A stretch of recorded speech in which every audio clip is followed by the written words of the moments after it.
Donc, dans composition, vous devriez avoir quelque chose qui commence par exercice de manip ou quelque chose du genre.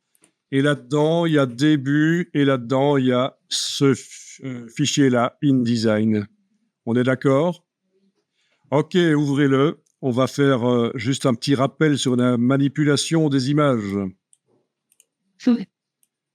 Donc, vous pensez que c'est facile, mais vous allez peut-être apprendre un truc encore. Est-ce que vous voyez la double page avec 2 blocs images qui sont prêts?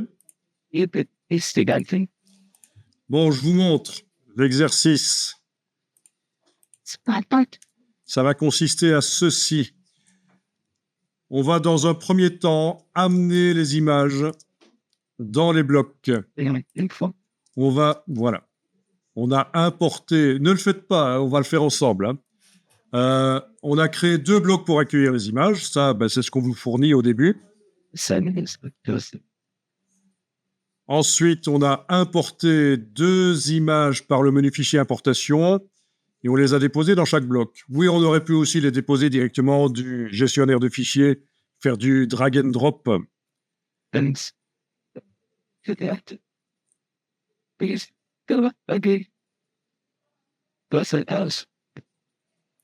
On a demandé d'ajuster le contenu au bloc. Et là, vous voyez que le contenu est vu en entier. Ajuster le contenu au bloc. Par contre, le bloc, il est trop haut. C'est pour ça que l'étape suivante, c'est d'ajuster le bloc au contenu. Et là, le bloc se resserre autour du contenu. Et ensuite, on agrandit les blocs. Donc voilà, c'est vraiment pour une petite révision sur la manipulation des images dans InDesign, pour que ce soit bien clair comment ça fonctionne. OK, vous y êtes, vous êtes avec le document de départ. Vous faites aucun bloc n'est activé. Attention, hein, on n'en laisse pas activer. On clique à côté, aucun des deux n'est activé. Et on va déposer des images dedans éventuellement. Hein. Qu'est-ce qui est le plus facile pour vous?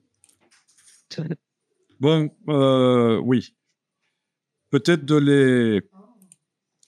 d'ouvrir le dossier Links et de déplacer les images dans les blocs.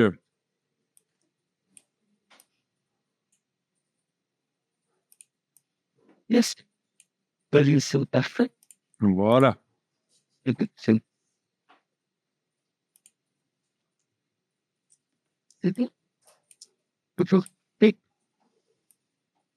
Ça marche avec n'importe quelle image. Hein. Si vous n'avez pas ces images-là, n'importe quelle image que vous prenez, vous l'importez dans les blocs, vous la déplacez, donc fichier importé ou alors déplacé du gestionnaire de fichiers Windows Explorer ou macOS Finder. Voilà.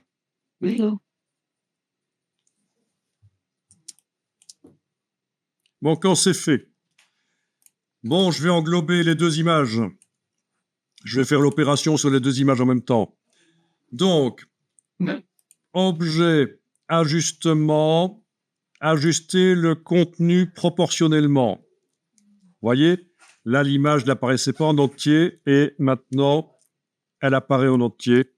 Et celle-là qui n'apparaissait pas du tout, maintenant, elle apparaît.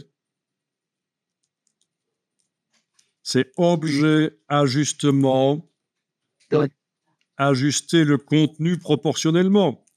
Vous avez normalement ici au-dessus des icônes qui correspondent à ça, en fait. Hein. Voilà, c'est celle-là. Yeah. Ensuite, ben, on va ajuster le bloc au contenu. Objet, ajustement, ajuster le bloc au contenu. Voilà.